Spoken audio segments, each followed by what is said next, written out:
Cari jawabannya melalui dialog pagi hari ini bersama narasumber yang sudah hadir bersama saya di studio, yaitu Ustadz Haji Sigit Yulianta. Assalamualaikum warahmatullahi wabarakatuh, Ustadz Sigit. Assalamualaikum Ustadz Sigit.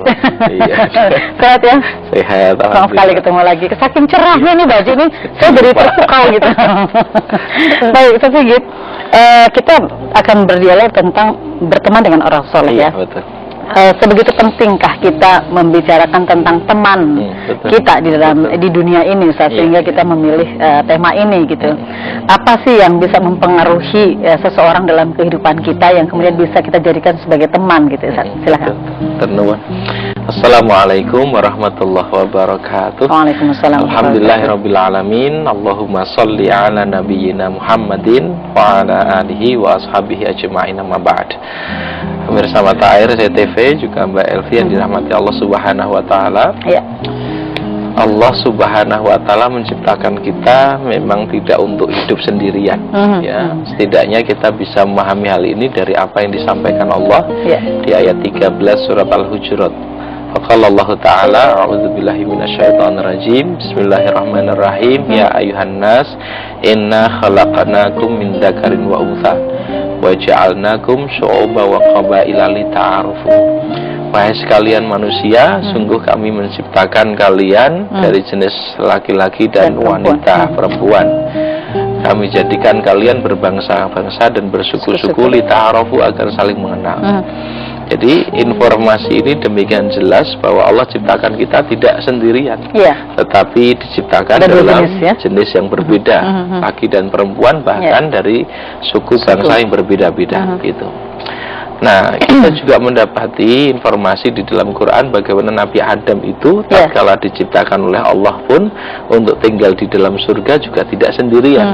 Diciptakanlah pasangannya, ya, sehingga Allah mempersilahkan Adam untuk uskun, ya, tinggallah kalian berdua di dalam surga itu, fakula minha, makanlah oleh kalian berdua, wala taqrabah hadhihi syajarah, tapi jangan dekati pohon ini. Tapi di situ ada informasi bahwa Adam pun juga tidak diciptakan sendirian, tetapi bersama dengan pasangannya. Nah, ini hal pertama yang harus kita pahami, bahwa tatkala Allah menciptakan kita tidak sendirian tetapi bersama yang lainnya, itu sudah mengisyaratkan bahwa kehidupan ini harus dijalani bersama dengan teman gitu. Yang kedua, Nabi SAW mengingatkan bahwa ini menjawab sedemikian pentingnya pertemanan tadi, karena Nabi pernah mengungkapkan bahwa kualitas keberagaman seseorang itu salah satunya sangat dipengaruhi oleh teman-teman bergaulnya. Almar'u ala dini khalili falyanzur man yukhaliluhu. Seseorang akan sangat dipengaruhi oleh kualitas agama teman bergaulnya. Fangzur, maka perhatikan olehmu, man yukhaliluhu, dengan siapa dia itu berteman bergaul gitu. Artinya menjadi ukuran ya. Iya, betul. Jadi sampai ada yang mengatakan begini, kalau kamu pengen mengetahui orang ini seperti apa kualitasnya, perhatikan saja teman-temannya, gitu kan. Itu artinya memang dalam pertemanan itu akan ada kecenderungan yang sama, gitu, dan saling mempengaruhi satu dengan yang lainnya. Maka selektivitas dalam memilih teman itu menjadi sedemikian penting. Yang ketiga, ini teladan langsung dari Nabi SAW sendiri. Meski beliau itu pribadi yang maksum, yang terjaga dari dosa dan kesalahan, Allah masih perintahkan kepada beliau untuk membersamai para sahabatnya, yaitu komunitas orang-orang yang soleh, ya, teman-teman yang soleh.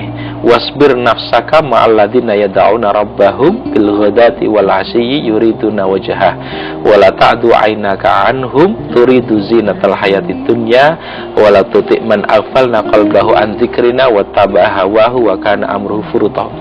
Di ayat 28 surat Al-Kahfi Allah menyatakan seperti itu. Hai Muhammad, tetaplah engkau bersama dengan para sahabatmu itu. Mereka itu tekun melakukan ibadah kepada Allah, menyeru Tuhannya di pagi dan petang hari. Yuriduna wajhah, mereka mengharapkan keridhaan Allah saja. Jadi inilah sebuah komunitas orang-orang soleh yang tekun melakukan ibadah dalam waktu-waktu yang ada, dan melakukannya dengan penuh ketulusan karena berharap keridhaan Allah Subhanahu wa taala. Sampai Allah mengatakan, jangan engkau palingkan perhatianmu dari mereka, ya. Jangan engkau palingkan perhatianmu dari mereka itu, dan jangan malah mengikuti kemauan orang-orang yang hatinya telah kami lalaikan dari mengingat kami. Karena saat ayat ini diturunkan, ini berkenaan dengan kasus tatkala orang-orang musyrik, orang-orang kafir, khususnya para pembesarnya, itu sempat mengatakan kepada Rasul Sallallahu Alaihi Wasallam, "Hei Muhammad, sebetulnya kami ini mau juga duduk bersama dengan kamu, mendengarkan apa yang kamu bicarakan, tapi tolonglah yang miskin ini suruh pergi dulu." Ya, jadi teman-teman kamu yang miskin, yang tidak pantaslah kami duduk bersama dengan mereka, ini suruh pergi aja dulu. Tapi Allah Subhanahu wa Ta'ala kemudian menurunkan wahyunya, yaitu ayat 28 surat Al-Kahfi ini, agar Nabi jangan mengikuti kemauan mereka itu. Ya, karena para sahabat ini meskipun melarat, ya, secara materi itu demikian sedikit, tetapi mereka lebih mulia dalam pandangan Allah Subhanahu wa Ta'ala karena ketekunan ibadahnya, karena keikhlasan ya hatinya di dalam menghamba hanya kepada Allah. Nah, gitu. Sebegitu pentingnya ya, ini teman dalam kehidupan kita, dalam pergaulan kita, karena dia akan mewarnai mungkin kepribadian kita juga ya, termasuk ibadah kita ya, Ustaz ya. Nah, ketika kita berhadapan dengan bermacam-macamnya manusia, mungkin ketika kita lepas sekolah SMA dengan komunitas teman-teman yang seperti itu, kemudian kita pindah sekolah, melanjutkan ke jenjang yang lebih tinggi dengan komunitas yang lain lagi gitu kan. Bagaimana Ustaz kita memilih teman? Kan kita belum tahu ini soleh atau tidak, mendeteksi bagaimana melihat bahwa ini baik nggak ya saya temani, ini baik nggak ya menjadi teman karib saya gitu ya. Bagaimana Ustaz? Ya, ini memang kemudian menjadi problem yang tidak sederhana, karena kemudian kita harus berada di sebuah komunitas yang belum tentu memberikan dampak positif pada diri kita, bisa jadi ada pengaruh negatif dan sebagainya. Tapi kembali lagi kemudian yang saya bilang kompleks itu adalah ini tidak bisa serta-merta ditentukan pada saat itu, tetapi menjadi hasil dari proses sebelumnya. Maksud saya adalah sebelum anak atau diri kita berada pada sebuah lingkungan, sebetulnya ada lingkungan terkecil yang sudah membentuk diri kita, termasuk memberikan imunitas, daya kekebalan terhadap pengaruh negatif, yaitu lingkungan keluarga.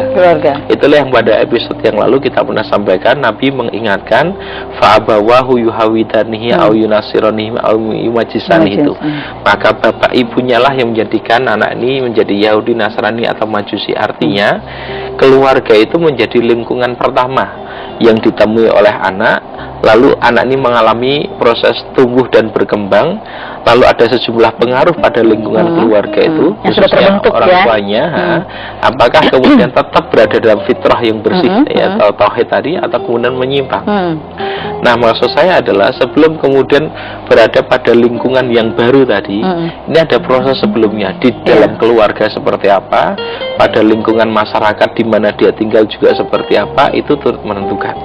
Nah, maksud saya apakah orang tua sudah cukup, walaupun tidak ada kata cukup, maksud saya adalah cukup dalam batasan tertentu sehingga anak ini bisa melakukan proses seleksi terhadap lingkungan yang baik bagi dirinya itu. Apalagi lingkungan yang baru ya, yang belum sama sekali dikenal. Sekarang kan orang tua tidak bisa melakukan pengawasan secara langsung terus-menerus gitu kan. Ada anak yang tampak baik-baik saja di hadapan orang tua, tapi ketika sudah di luar nggak ngerti apa yang dilakukan. Maka yang butuh atau harus dilakukan tentu saja membuat daya imunitas itu, daya kekebalan. Jadi seperti Allah menciptakan kita ini, bukan berarti di lingkungan di sekitar kita itu tidak ada sesuatu yang membahayakan. Banyak yang membahayakan, ada bakteri, kuman dan sebagainya itu. Tapi karena Allah memberikan kita imunitas, daya kekebalan tubuh, sehingga tidak punya pengaruh atau dampak negatif terhadap diri kita. Anak ini juga harus diberi daya imunitas itu, yakni pemahaman dan penghayatan beragama, ini penting. Lalu akan membuat dia punya kemampuan untuk melakukan seleksi tadi, seleksi. Jadi dia berada di lingkungan yang baru seperti apapun, dia akan bisa mengetahui mana yang tepat untuk dijadikan teman, mana yang tidak. Bahkan bisa jadi orang atau anak yang seperti ini pada lingkungan apapun justru bukan dipengaruhi, dia justru bisa memberikan pengaruh. mempengaruhi. Nah, ini yang diharapkan. Iya, itu yang kita harapkan ya. Persoalannya kadang-kadang justru kita karena siapa mempengaruhi siapa, kita betul. Kalah dengan karena biasanya komunitas yang yang lebih besar, tentu ini kan yang lebih banyak bisa mempengaruhi kita gitu kan ya. Iya. Nah, bagaimana kita dengan situasi yang baru, dengan komunitas yang baru, kemudian kita mampu menyeleksi gitu teman-teman yang ada di sekitar kita. Ada beberapa hal yang tentu harus dilakukan ya. Satu sudah pasti peran doa ya, bagi kita yang beriman kepada Allah Subhanahu wa taala, doa tidak bisa diabaikan. Bahkan dalam perjuangan dakwah yang dilakukan oleh Nabi, ya para rasul yang diutus itu tidak pernah sepi dari doa kepada Allah Subhanahu wa taala. Yang mungkin hari-hari ini banyak orang tidak terlalu mementingkan aspek doa, padahal luar biasa ini pentingnya ya. Dia bisa menjadi senjata orang yang beriman kan gitu, dan menjadi sebab hadirnya pertolongan Allah Subhanahu wa taala. Maka teruslah berdoa kepada Allah dalam kompleksitas persoalan yang dihadapi ya, dengan pengaruh yang luar biasa bisa jadi merusak ini. Yang kedua, sudah pasti juga adalah ketekunan melakukan ibadah yang harus ditanamkan pada kita atau pada diri anak-anak ini ketika berada pada lingkungan yang kurang menguntungkan gitu ya. Dia bisa memiliki sensitivitas, jadi kemampuan untuk melakukan seleksi ya dengan cepat terhadap kondisi lingkungan yang tengah dihadapi itu seperti apa.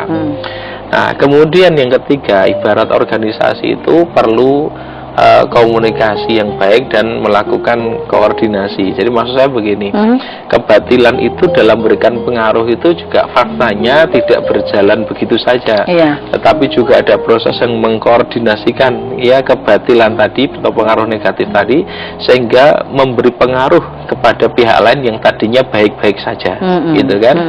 Atau kita ingat perkataan Ali bin Abi Thalib itu, al-haqqu bila nizam yaghlibul batilu bin nizam kan? Jadi kebenaran yang tidak terorganisasi itu bisa dikalahkan oleh kebatilan yang terorganisasi. Dan itu sudah menjadi kenyataan kehidupan kita sekarang ya. Betul. Jadi itu yang saya bilang tadi, ternyata ini problemnya kompleks. Jadi kita tidak bisa berpikir hanya pada pribadi ini saja. Si anak misalnya, anak ini pasti akan memberi pengaruh atau dipengaruhi. Ini sangat bergantung juga dengan proses mengkomunikasikan pesan baik ini pada anak. Demikian juga kepada lingkungan yang bisa mendukung kebaikan si anak ini. Kalau lingkungan yang dimaksudkan sekolah misalnya, kita perlu mengkomunikasikan pada pihak sekolah dan buat sebuah upaya koordinasi sehingga kebaikan anak ini juga bisa terjaga dengan baik ya, atau pengaruh negatif tadi bisa diminimalkan atau tidak terlampau memberikan pengaruh ya yang yang signifikan, yang besar gitu ya terhadap proses menjadi baik bagi anak-anak didik. Tentu kita berharap di dalam berteman, di dalam kita bertemu dengan orang lain itu kita punya bertemu dengan orang-orang yang soleh yang baik ya Ustaz ya, sehingga kita pun punya kekuatan untuk melakukan perbuatan yang baik gitu Ustaz. Nah, persoalannya kan kita tidak semua orang di sekeliling kita ini orang baik. Seperti juga Rasulullah kan bergaulnya juga bukan sama orang yang soleh saja ya. Beliau berdagang dengan orang Nasrani dan lain sebagainya. Nah, mungkin apa kiat-kiat kita untuk tetap menjadi pribadi yang baik sekalipun kita berada di tengah teman-teman yang kurang baik begitu Ustaz? Kalau kita bergantung pada kemampuan diri kita sendiri, bisa jadi mengalami ketakutan dan kekhawatiran ya. Karena apa? Karena banyaknya pengaruh negatif yang betul-betul membuat kita sangat khawatir. Pengaruh itu akan membuat kita mungkin mengalami penurunan kualitas, larut dan sebagainya.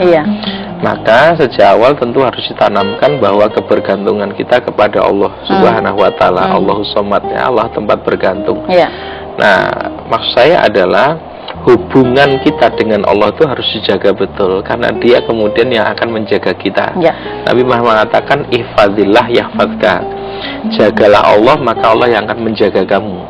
Nah, menjaga Allah itu adalah mematuhi apa yang Dia perintahkan. Di ketekunan ibadah, banyaknya amal kebaikan yang kita lakukan sesungguhnya adalah ikhtiar yang membuat kita terjaga oleh Allah Subhanahu wa taala. Rasulullah sendiri bagaimana dengan kaum Nasrani pada saat itu? Ketika berdagang, ketika bermuamalah gitu. Jadi ini kan bagian awal yang saya sampaikan bahwa membuat perlindungan itu tentu harus dilakukan terlebih dahulu, ya. Walaupun kemudian faktanya Rasul melakukan proses pergaulan yang demikian luas, tidak terbatasi hanya dengan komunitas orang-orang beriman saja, tidak dengan hanya para sahabatnya saja. Nabi bahkan mendatangi tempat perkumpulan orang-orang musyrik untuk apa? Mendakwahkan Islam. Jadi dari sini sungguhnya kita mengetahui bahwa kalaupun kita kemudian bergaul dengan orang lain yang bisa jadi belum soleh gitu ya, adalah dalam rangka membuat mereka menjadi soleh, adalah dalam rangka memberikan pengaruh positif kepada mereka. Jadi bukan ikut-ikutan dengan banyaknya orang yang melakukan, ya, karena yang banyak itu belum tentu benar, ya. Maka Allah mengingatkan, wa in tuti man aktsara fil ardi yudilluka an sabilillah. Kalau kamu ikuti kebanyakan dari manusia atau kebanyakan orang, mereka bisa malah menyesatkan kalian dari jalan Allah gitu.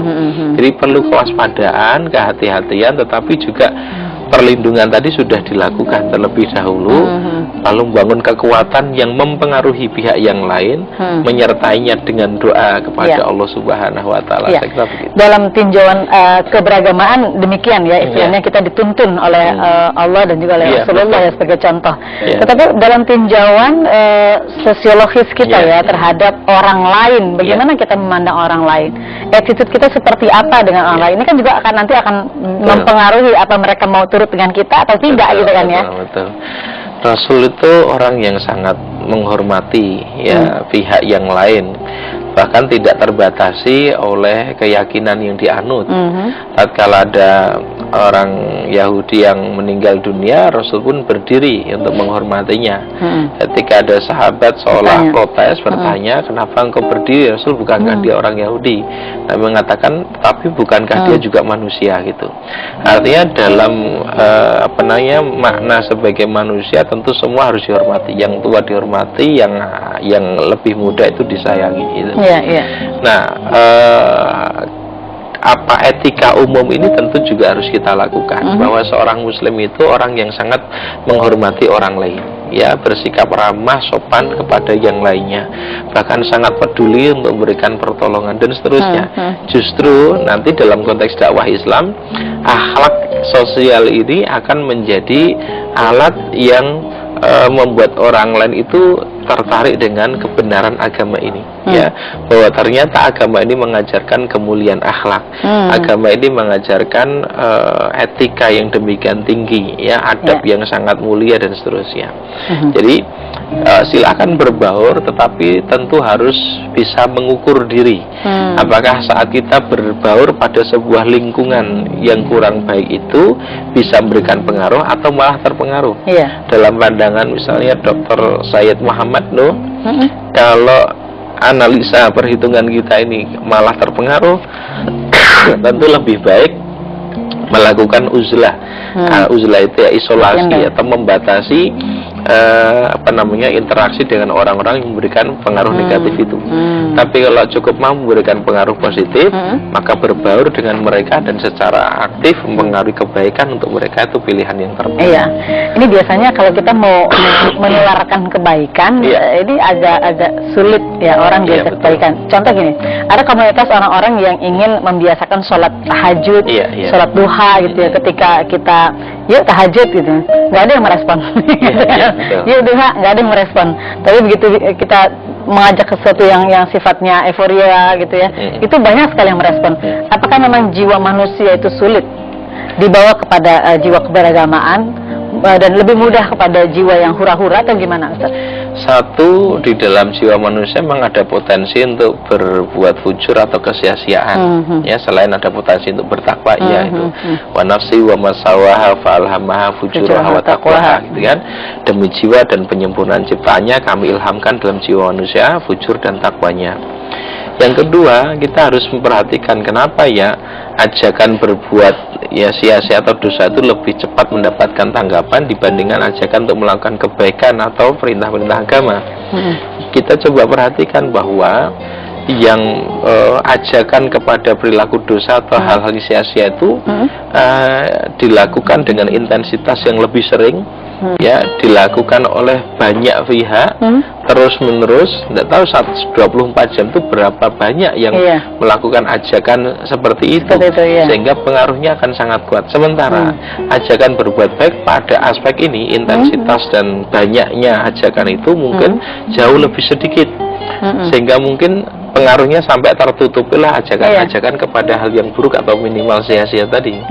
Maka sangat wajar kalau kemudian tanggapannya akan langsung ya untuk hal-hal yang negatif tadi, karena yang itu yang lebih sering, yang lebih sering masuk ke telinga, dilihat oleh mata, lalu menjadi keinginan dalam hati untuk melakukannya. Lalu keuntungan kita berteman dengan orang soleh apa sih, Ustaz? Ya, jadi memang apa yang diperintahkan Allah pasti ada banyak keuntungannya. Berteman dengan orang soleh tentu akan menguatkan motivasi dalam diri kita untuk juga menjadi soleh. Tadi kan pertemanan itu saling memberikan pengaruh. Bisa ketok tular kebaikan ya. Iya, ketok tular kebaikan. Jadi kebaikan itu akan nular dalam pengertian positif ya. Orang itu kan suka niru dan suka mengikuti ya. Ya, secara disadari atau tidak pasti begitu, meniru. Maka kalau berteman dengan orang soleh, tiruan-tiruannya tiruan yang positif. Yang kedua, ketika kita punya prinsip keimanan akan semakin kuat di dalam diri kita, sehingga tidak mudah goyah dan tidak mudah menanggalkan prinsip keimanan ini. Ya.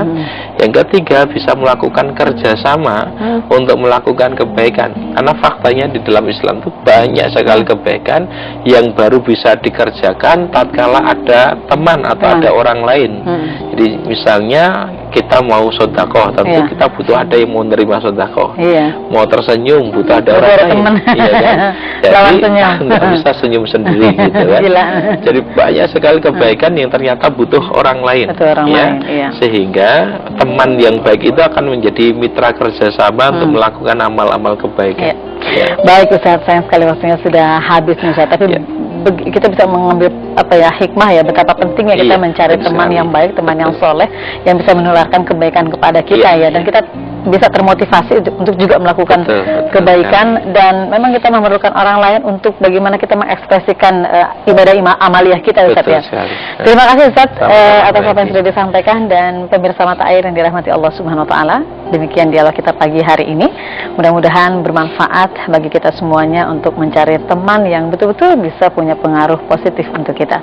Terima kasih. Billahi taufiq wal hidayah. Assalamualaikum warahmatullahi wabarakatuh. Waalaikumsalam warahmatullahi wabarakatuh.